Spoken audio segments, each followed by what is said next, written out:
Welcome back to Season 2 of Defence Talks, Securing UK Advantage, a podcast brought to you by the Council on Geostrategy in partnership with trade association ADS Group and sponsored by industry powerhouse BAE Systems. Now, this season, we continue to explore the key questions that shape defence, technological and national security agendas in the UK, and also unpack the main themes in British defence as geopolitical competition intensifies. I'm Victoria Starrick-Summerlin, co-founder at the Council on Geostrategy, and I'm here today with Paul Mason. It's great to be here, Victoria, and we've got a lot to talk about, so no small talk from me this time. That's fine, Paul. So we gather here on this lovely summer afternoon to talk about how do we equip defence for the future and to discuss acquisition and exports. And we are absolutely delighted to have with us today two distinguished guests, Andy Stott and Gary Waterfall. So Andy Stott is acting as the UK's National Armaments Director, the CEO of Defence Equipment and Support, and a member of the Defence Board. Andy joined the Ministry of Defence in 2022, before which he spent over 30 years leading a wide range of aerospace and defence businesses. He has also chaired Mid-Kent College and Medway Innovation Centre and has sat on the board of the trade body Tech UK and is an active coach and mentor. And our other guest, Air Vice Marshal Gary Waterfall, is Senior Military Advisor at DSEI after serving as a member of the RAF for 34 years. During this time, he held numerous leadership roles, including Harrier and Typhoon Force Commander, Air Officer Commander No. 1 Group, and UK National Air Defence Commander, Deputy Chief of Joint Operations, Permanent Joint HQ UK, as well as serving as a team pilot with the Red Arrows. So welcome to both of you. Hey, thanks very much. And let's try to unpack how do we equip defence for the future. So perhaps let's start with some fundamentals, and maybe we can try to explore and define what does defence equipment procurement and delivery mean. Andy, that's got to be a great. That's your. That has to be my. Yeah, exactly. Yeah. We're really fortunate in UK Defence to have some amazing people, and those amazing people are incredibly well trained. And that clearly gives us, as a nation, an operational edge. But if you're fighting against adversaries or you're deterring adversaries who've got conscript armies, you better have the best possible equipment and capability to support those people if you're going to create a deterrent, and you better have the best allies to do it with. So the job of the acquisition and the support teams is to make sure that the front line can operate, deter, fight and win with everything that they need from bullets to shoelaces for their boots to medicines all the way through to the next generation fighter jet. That's quite a range, right? So the threat is changing, the technology is changing, the government changed, and it brought us the Strategic Defence Review. What are the main takeaways from the acquisition point of view of the SDR? Maybe we'll start with you, Gary. Yeah, if I can just start, you talked about the context changing from a geopolitical, and Andy, one of the things you talked about there is having a credible defence force for a deterrent perspective. I think, in the UK, we've probably spent the last 2 decades not really truly needing an effective deterrence. Because, believe it or not, for the last 2 decades, the world largely has been at peace. Don't misunderstand me, there's been awful conflicts all over the globe. However, we now find ourselves staring at a really intractable geopolitical conundrum, where the only way that the Western forces, the allies and partners, are going to be able to stand up and face it is by having that credible deterrence. And in order to do so, you've got to have a credible fighting force. That sitting underneath that credible fighting force is a defence and security enterprise that's matched to it. Only at that stage will our would-be adversaries see us as a credible deterrent. So picking up, I think the SDR is a phenomenally good piece of work. It's I can say that because it was not led by the department. It was led by Lord Robertson and an independent team, but supported by the department. And had phenomenal input from our allies, from all the think tanks, from industry. So it's a fusion of all the best ideas. If your listeners or watchers haven't read it, I really encourage them to just download it and read the exec summary, because it's beautifully written and it's really clear about the threats we face and what we need to do to respond to them.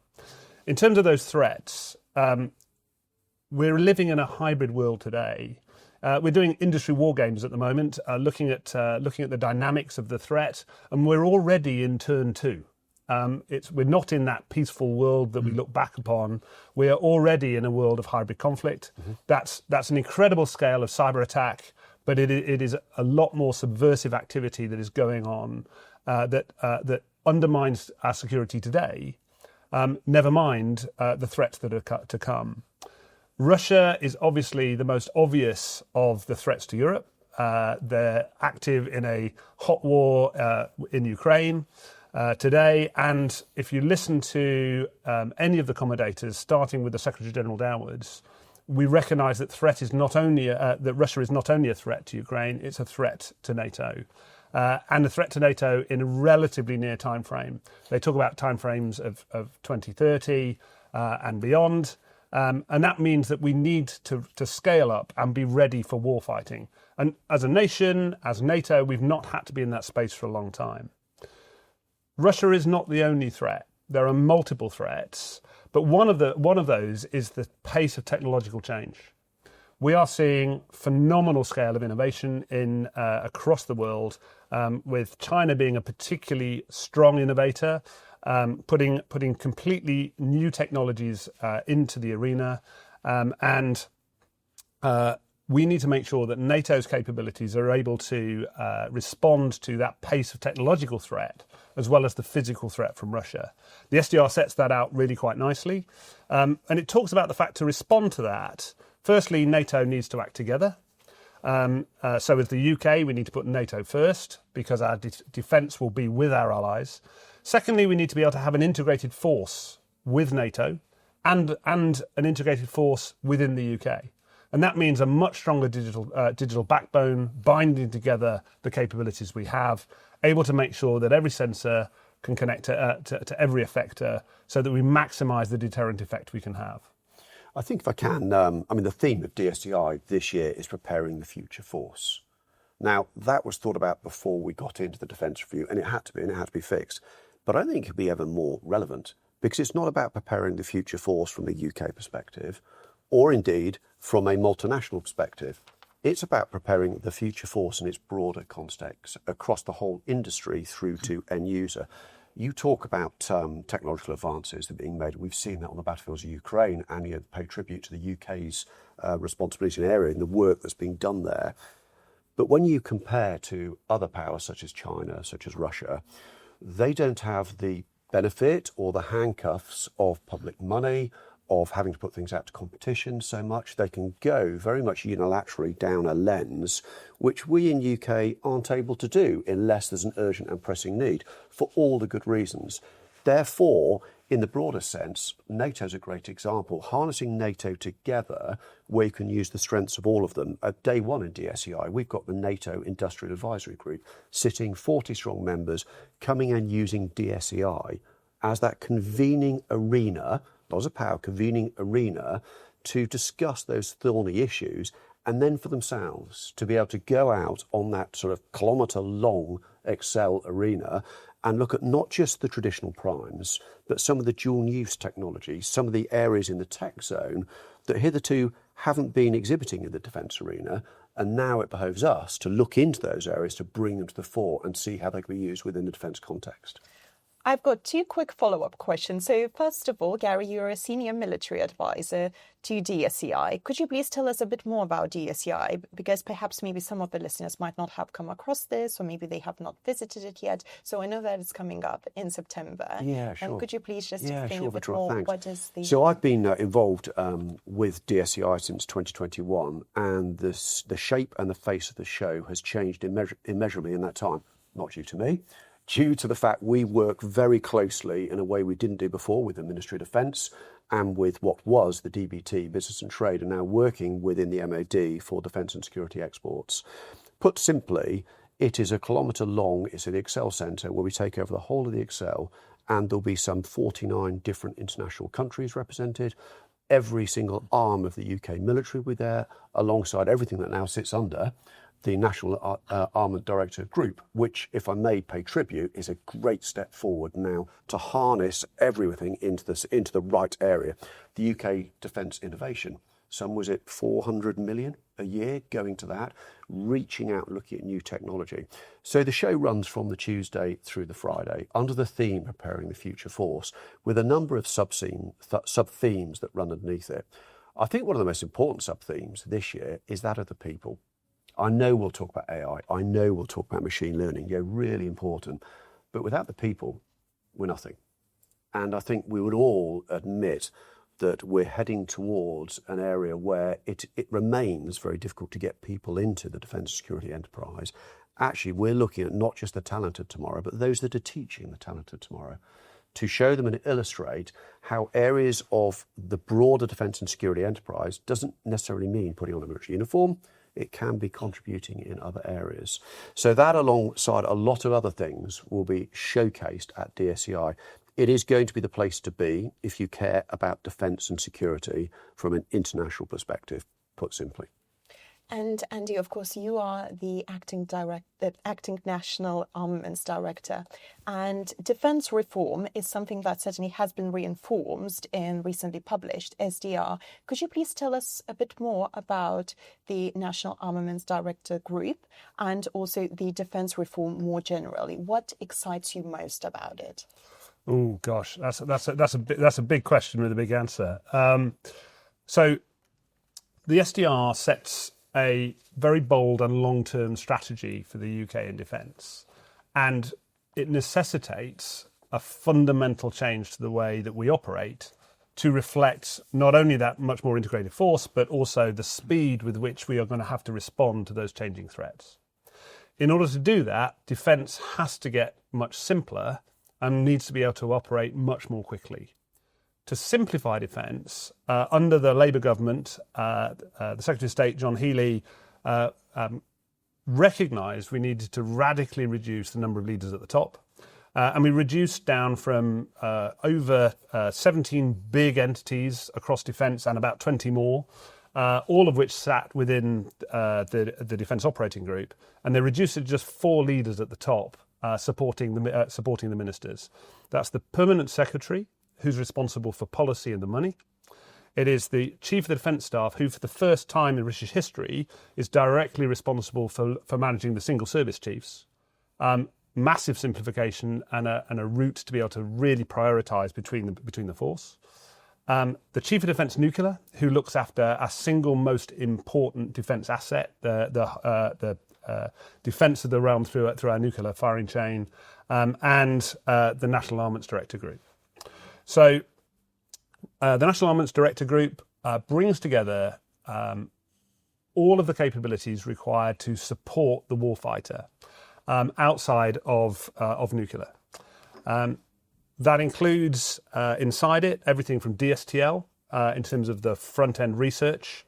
It includes all of the international and exports capability, including, as Gary referred to earlier on, the exports team that was within the Department of Trade. That makes a really powerful export capability for the first time and positions us to be able to respond to some of the capabilities of our international competitors. It includes all the big delivery agents, so Defence Equipment Support, Defence Support, the DIO, Defence Digital, and a whole plethora of smaller organisations such as the Ukrainian Hydrographic Office. In total, that's 27,000 people, all fired up and geared up to helping the warfighter operate, deter, fight and win. Andy, may I just follow up there? These are huge changes and we're less than 6 months into them. What are the instant deliverables for you in your bit of that? Because, I mean, for example, there is slated to be a single hub for innovation, which there hasn't been before. You are now in charge of innovation paths for 3 services and 5 domains of conflict. That's a new situation for the UK setup, and it must be new for you. What are the short-term things you really want to achieve? So the first thing to recognise is this is not the beginning of a journey. It is another step on a journey. So we've been making significant reform to defence for some time now, and we've been making it radically more productive. People are very shocked when I say that we delivered 185 million items of inventory, everything as I said, from shoelaces all the way up to fighter jets. For the UK MOD and the Armed Forces last year, as well as 35 million plus for Ukraine. So we're already delivering an enormous scope of capability. What creating the NAD allows us to do is to look at it in a much more systemic way, and to look at the ways in which we can do it with greater efficiency and greater innovation. In terms of sort of walking through that, so the first, it starts with the science. We now have DSTL. We have a new CSA who works with the Department of State, but is setting the priorities for my DSTL team to execute. But because we now have an end-to-end flow, we can make sure that DSTL is looking at the best science in the world and making sure that we have ingested it, understood it, and make sure we don't repeat what our allies are doing, and make sure that flows into our supply chain. We can then focus DSTL on the technologies that really make a difference to the UK and to the Alliance. The new Defence Innovation Unit is able then to use the ring-fence 400 million that you heard Gary talk about earlier on to pick that new technology up and drive innovation and capabilities that are deliverable within sub 2 years. So we're getting real capability into the arms of the warfighter at much greater pace. We have an opportunity, because we now own the commercial organisation, to segment the market, and we'll be looking at trying to increase the amount of spending that we're making on rapid commercial exploitation, taking the best experiences we had from Ukraine, which have been really successful, and ploughing that back into the capabilities we deliver for UK MOD. The second segment, where we're going to try to really accelerate the time to market, reducing from 3 years to 1 year in terms of the time it takes us to get on contract for most of our capabilities. And for the really big capabilities to then be much more strategic, to work with our long-term strategic suppliers to make long-term investments, but make sure that we get the time to acquisition down from 6 years to 2. So huge changes to the way in which the machine operates, and delivering those in near term. There are real opportunities for us to make sure that end-to-end flow works really well. And then by pulling all of the work that we do into a single gateway and a single options and commissioning team across all of those delivery agents, we're able to synchronize the programs. If we look at what ends up being criticized in acquisition, what gets criticized in acquisition is delivery performance. And what is the most challenging part of delivery performance is making sure that all the programs synchronize, so that the feed of the digital capability needed for the ship and the infrastructure that's needed for the ship all arrive at the same time to deliver a meaningful capability. Well, by having a single front door through a single options and commissioning team, we have the opportunity to synchronize and prioritize in a way we never could. The final really big near-term shift that has already happened is a move to changing the relationship with the military and the frontline commands. We have reversed Levine. In what's traditionally known as the Levine procurement model, which Lord Peter will point out is not actually the model he designed, but the way we implemented it. In that model, requirements would flow down from the centre of defence into single services, down to small level sub-teams, who would then send requirements over to the delivery agents to execute. What that meant was we bought a bag of bits that didn't integrate. Under defence reform, the single service users feed it up into the military strategic quarters, who decide how we're going to fight as an integrated force, and they don't give us requirements. They give us problem statements. So problem statements come across to the National Armaments Director Group through the gateway. And then the NAD group is able to innovate with industry to say, if this is the problem we're trying to solve, what are the different ways we might solve it? That means instead of asking for a faster tank, we might come up with something completely different, far more innovative and far more capable, and we'll get much better value for money more quickly. So that's really exciting, and we're already starting that process. I think what you talked about there, the innovation, the centralisation of innovation. I mean, I've been on this journey from an outside perspective for a few years, and both inside and outside, I've watched the proliferation of innovation around defence, almost an innovation anarchy for a while. That's now going to come to a stop, and rightly so. In terms of the centralisation of it, we're almost a clearinghouse where here's the problem statement. The answer isn't a faster tank or a faster aeroplane. It might be something that's being thought about in a different context completely. And bringing that in, but then as you say, I think the real trick here, and probably the trickiest conundrum your success will face, is this business of speeding up procurement. Because in this technological revolution we sit in, what we can't afford to do is have the previous lengthy procurement to bring the technology to bear and be able to fight with it. So Paul wants to come in, but would you mind if I just build on that? So there are two bits that I'd like to talk to you. The first is the innovation dynamic. We do some amazing innovation at the edge. Particularly the military teams who are working with industry at the edge in things like underwater autonomy, things like autonomous collaborative air vehicles, the work we do within DroneWorks with QinetiQ and a whole series of SMEs. This edge innovation is phenomenal, and we don't want to discourage that. Mm-hmm. What we do want to do is to make sure that A, they're solving problem statements that the military think are the most important. So that needs to come from a central clearinghouse, and B, that when they're producing capabilities, they're thinking about how that can apply to the other domain. Because the software that we create for autonomy works just as well for an aerial drone as it does for a shipborne drone. So many of the capabilities around sensors, effectors, radars, computing, it's all reusable. Mm-hmm. So the key thing is to make sure those innovation centres are working together and coordinated and talking to each other. So that's what the new CEO of UK Defence Innovation will have the responsibility for cohering. It'll be like herding cats, but because they'll have the money, they'll have the attention. Mm-hmm. And so hopefully we'll get the best of all worlds. So that's the innovation piece. On the just in terms of trying to get the whole program aligned and coordinated, I think we've got to make sure that this works as an integrated end-to-end system.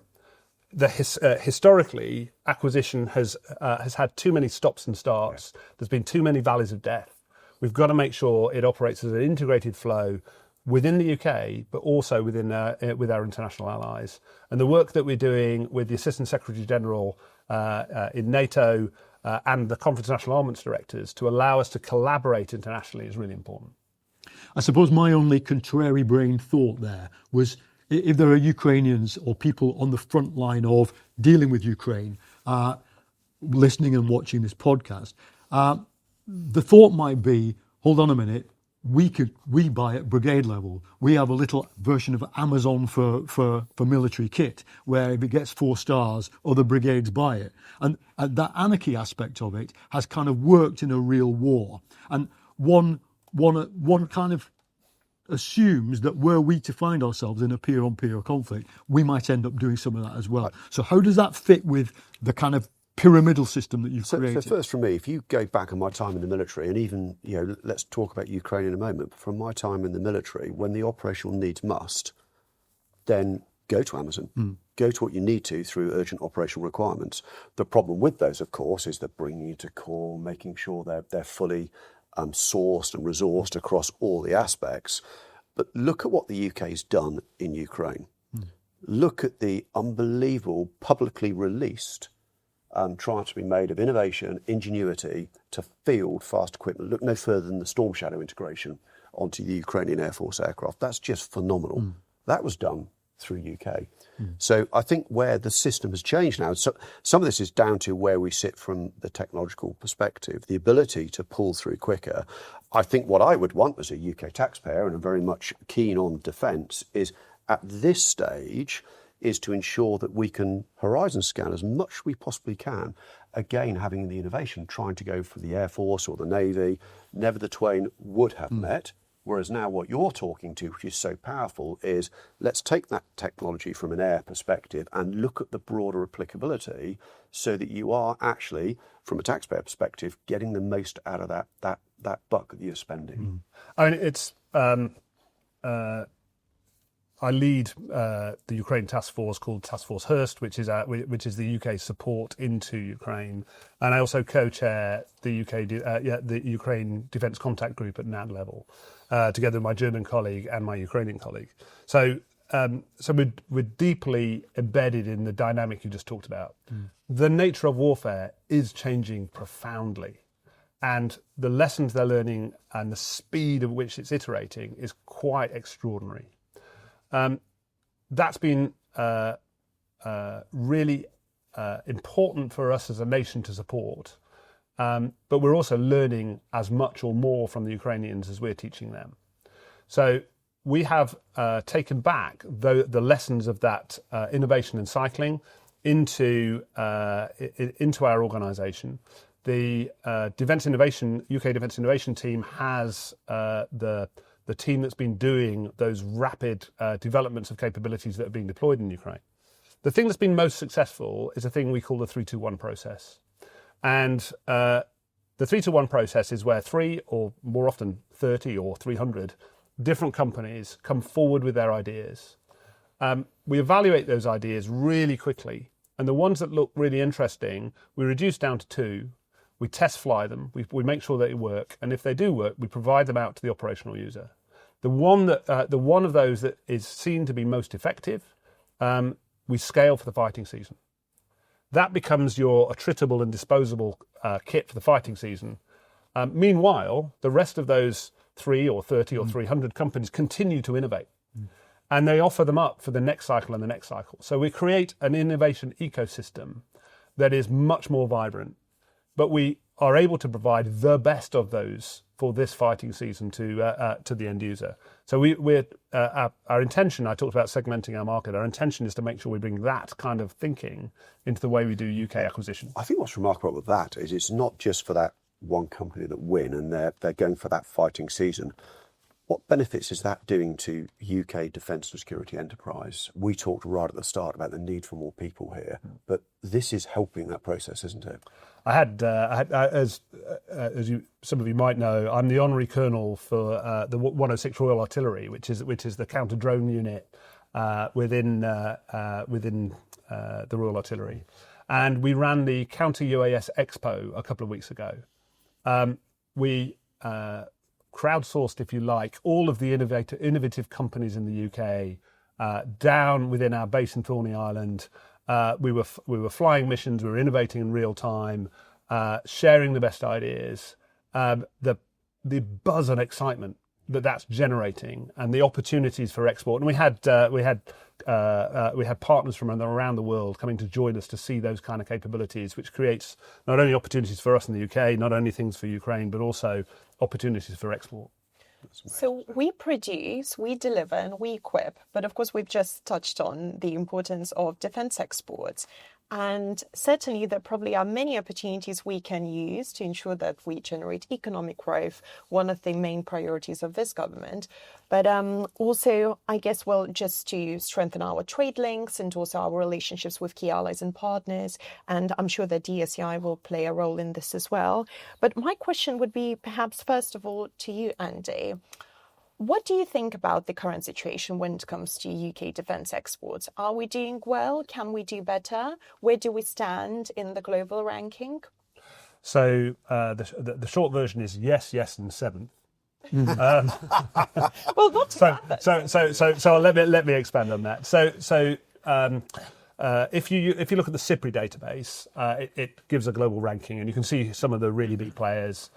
You can see that the US is right up there, France is right up there, China is right up there, Russia is right up there. But the UK has got a strong position globally in number 7, and it drives really significant economic benefit here to the UK. So the Chancellor and the Defence Secretary recently sponsored a growth economic task force. Really, really brilliant paper, by the way. That's well worth your listeners downloading because it's got some amazing stats in it. One of those stats is the scale of exports today, which is about 13 billion per annum. Now, if you compare that to the amount of money we spend from the UK taxpayer on the UK defence industry, that's about 24 billion. You can see it's already a really significant proportion of the money that's going into our defence supply chain, and that's driving jobs and opportunities through the whole country. Again, the task force looked at where that spend goes, and the answer is it goes through top to bottom, left to right. And it flows out into wider sectors. So the flow out of that technological benefit with dual use is a really powerful injection into our wider economy. That's quite exciting, but it's nowhere near as exciting as the opportunity ahead of us. Because NATO has committed, and particularly NATO and Europe, has committed to going to 3.5% of GDP, plus the 1.5 on security. NATO is committing from going from in many countries sub 2% to 3.5%. Now, all of that new money is going to flow to industry because you can't bring on armed forces at that pace. So they're going to see almost a doubling of the market over 10 years. We were talking to some investment community the other day. They cannot think of a more attractive economic investment than defence right now. So that's super exciting for everybody in defence within NATO, and it's super exciting for the UK. There are two ways that we need to think about that. Because we need to be collaborative with our international colleagues, particularly in Europe, but also with the US, we need to focus on co-design, co-development, co-production and co-support. That means helping other countries building up their defence industries. But they've got a long way to go. And our industry helping their industry will drive really significant growth for our defence industry over the next decade. But more than that, if we work together on collaborative programs, we will build world-class product at world-class prices with world-class productivity. And if we do that, we've got products that we can sell around the world. And with this new enhanced export capability we're building, we have an opportunity to get a disproportionate share of the global market. The Economic Task Force put a number on it. They reckon that we can grow from 13 billion to 37 billion by 2035. Now, that's probably punchy, and they admit that's probably the top end. But think how significant that is in terms of economic growth for this country, the impact and return on our innovators and our technological companies. Think how many unicorns that will create up and down the length and breadth of this country. So exports is super exciting. We're at absolutely the right moment. And as Gary is no doubt about to tell you, DSEI is a fantastic opportunity for us to kind of grab that opportunity and really take it somewhere. Absolutely. From a DSE perspective, we have special meeting rooms allocated for Ollie Harry, the guy who runs at the moment within the Ministry of Defence. He will be belt fed from day one until the closing day of the show with back-to-back meetings from international partners and friends who wish to procure UK equipment or learn how to work in partnership. I think no more so is what you say typified than by GCAP, the Global Combat Air Programme. Here we sit with Japan, who's got a doubling of their defence budget, realising the threats they face, and they've doubled their defence budget. In one of these similar podcasts I did for DSEI Japan, the big issue they've got is how to functionally spend the money and how to upgun their defence industry. Now, we've got a lot to offer there. And through GCAP, I can see the growth, prosperity growth, not only for UK, but building stronger international allies and partnership. We talked a lot about NATO. None of us ignore the Indo-Pacific. And actually by strength together with Japan, with Australia in that region, and having GCAP that sits the cornerstone of it, will be really advantageous. It's no mistake that we've got a big GCAP stand. We've got a lot of panel sessions on GCAP throughout the week. And what you'll see, I think, at DSEI, it's not just a show for UK centred on UK. It very much is the Western world coming to UK to see how the UK is doing its business with everybody else, not to everybody else, with everybody else. I talked right at the start about the importance of NATO, but it's bigger than that as well. It's everybody who now recognises the strength of a viable deterrence. Be in no illusions, there'll be a lot of people watching DSEI in terms of the narrative, what's being said at DSEI, what's coming from DSEI. That in itself is a very credible and visible statement of how the West and its allies intends to face up to potential foes. And we've got some milestones coming up for you and the government in terms of the defence investment plan, the defence industrial strategy. And the question that overhangs a lot of that, for anyone who's been anywhere near the defence industry, is, of course, if you make a few very exquisite capabilities designed for use by the UK Armed Forces, it's quite hard to export them because there are certain countries that you don't want to send them to. If, on the contrary, you make some generic things that anybody else could make, then we are quite an expensive country to be making those things in. And that conundrum, I mean, does that go away in the world of drones, advanced collaborative platform? I don't think it does. So how will you both approach that issue in terms of narrative? What is the UK's added value that it's trying to sell to the world? Well, I think it's collaboration. Right. It absolutely is collaboration, because that's what the UK has always been very good at. We are not harnessed in the same way other countries might be with their sort of national restrictions. And I think we would always pride ourselves in almost being international by design. I also think, coming back to DSEI, having that tech zone, the new area with Excel, which is rammed full of dual-use technology. Companies such as Mindfoundry AI, they're sitting as number 11 in the Times Tech 100. Really important company that hitherto hasn't been involved that much in defence. Now see that their technologies, from a more corporate side, they can roll over and use in the defence and security apparatus. There are many other companies that haven't traditionally worked that way, but want to now get involved because they realise it's not just a UK national. Now, of course, we'll always have our national, our sensitive capabilities, but from the outset, we want to be international by design. So, Paul, you gave us some really good hooks in that question. Thank you. Firstly, the UK has some amazingly differentiated technologies that can superpower collaborative capabilities that we create with partners. If I just picked AUKUS Pillar 1 and the work that we're doing with the US and Australia on submarines, that's there are so few countries in the world who could have that partnership to enable Australia to become a safer country. So we've got unique technology, and in fact, that's true at the big high end for nuclear submarines. It's also true with some of the technologies that you can see right down to drones.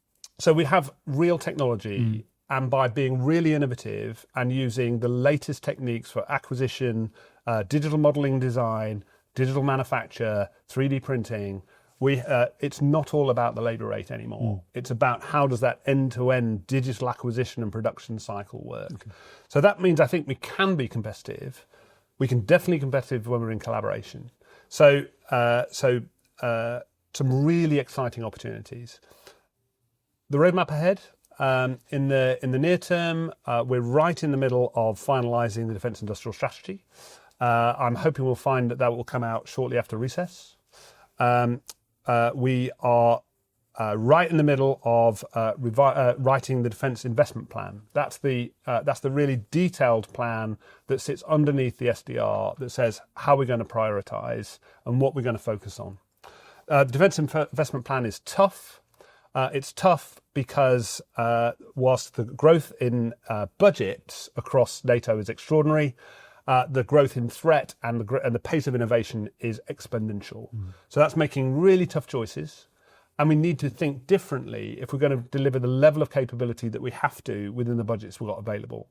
That means, as part of the Defence Investment Plan, we need to engage with industry to pull in their innovative ideas about how we can solve things in a different way, creating greater deterrent effect for less money, so that the whole thing adds up.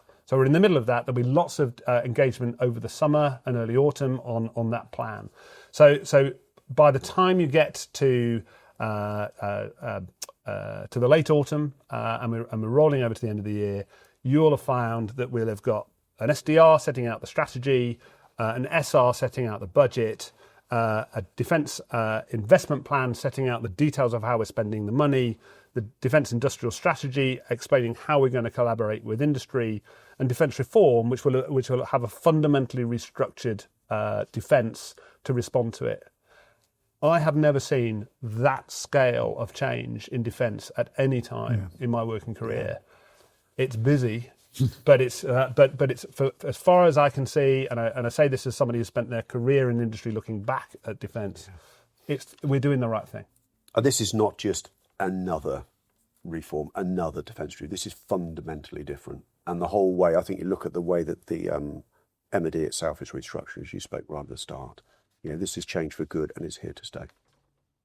Well, it's an art in itself to keep up with the pace of change and a positive change that we are witnessing. We are very much looking forward to DSEI. We're very much looking forward to those two big major documents, which will be published later this year, including Defence Industrial Strategy and Defence Investment Plan.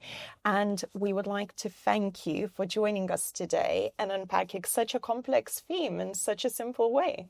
And we haven't even got on to the technology itself. I was going to grill you around individual bits of science. Finishing just in time. There's always next time. Yes, well, There's always next time. Please do make it there a next time for both of you. Thank you.